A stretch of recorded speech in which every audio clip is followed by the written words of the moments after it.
Today on Moments in Grace, we're going to answer this hot topic question: is climate change real?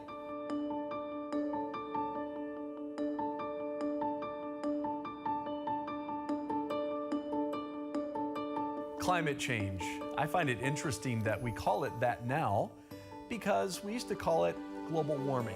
The reason we don't call it global warming anymore is because we had some really cold winters. And I remember here in Chicago, we had just nasty winters and cold and really cold. And then they started to change the name. That sends up alarm signals. Now you might be saying, are you a denier? Are you one of those unscientific, stick your head in the sand type of people? Well, I'm not scientific, but I can observe. And I know the volcanic ash coming out of a volcano, that changes the climate. What we do, I believe, is fairly insignificant. Now, I don't believe in pollution. I don't believe we should be making our lakes and streams dirty and fish die and stuff like that. I can't stand that. I love to go out.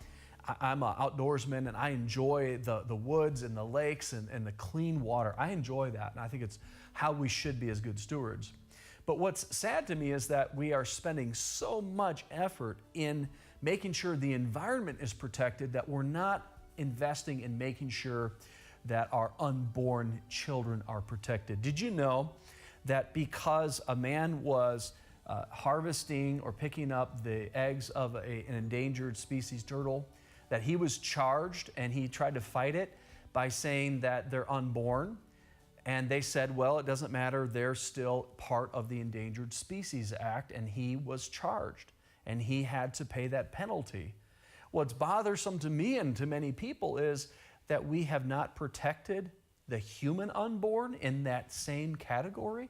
What are we doing? We have to stop and take a look at what in the world we're saying. We're being so careful about the environment that we're not focused on the really important thing, and that is human life. Also, another interesting thing is that the Bible talks about the world being judged not by water as it was in Genesis in the day of Noah, but by fire. And I'm going to refer to that in just a second. Let me just pose some questions to you. President Obama, former President Obama, was very, of course, big on trying to stop climate change, and he was instrumental in passing in his EPA the Clean Power Plan.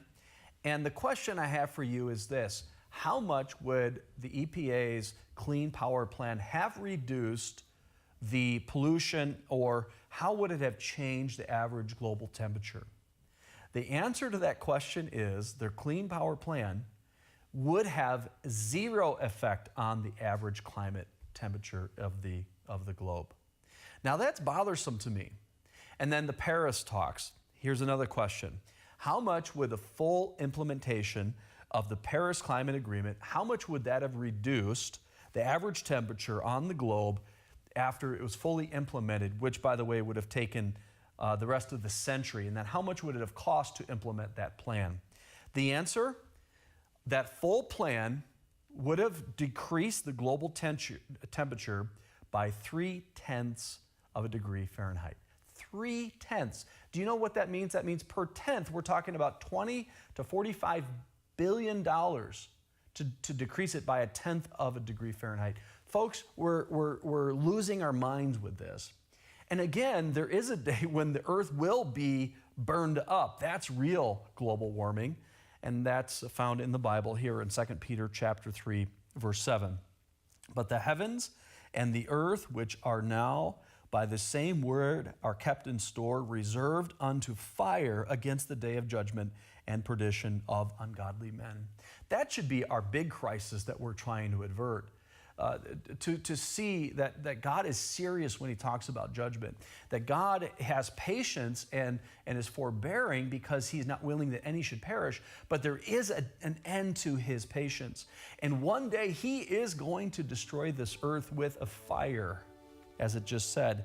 And then in verse 10 of this same passage, but the day of the Lord will come as a thief in the night, in the which the heavens shall pass away with a great noise, and the elements shall melt with fervent heat. And then it continues to say this: the earth also and the works that are therein shall be burned up. That should be alarm bells. And that's what I think we should focus on. The Bible talks about judgment, and by the way, this is mild compared to the eternal lake of fire, which is hell. Have you put your faith in Jesus Christ? He is the creator. He's the one that made everything right. We messed it up. We sinned, and death entered into the picture by sin. And then we start doing crazy things as a result of all that. But Jesus loved you so much that he came and died on a cross. He rose again the third day. He is the very Son of God who died in your place, and he's alive today. And if you'll just believe in him, you and I can have everlasting life.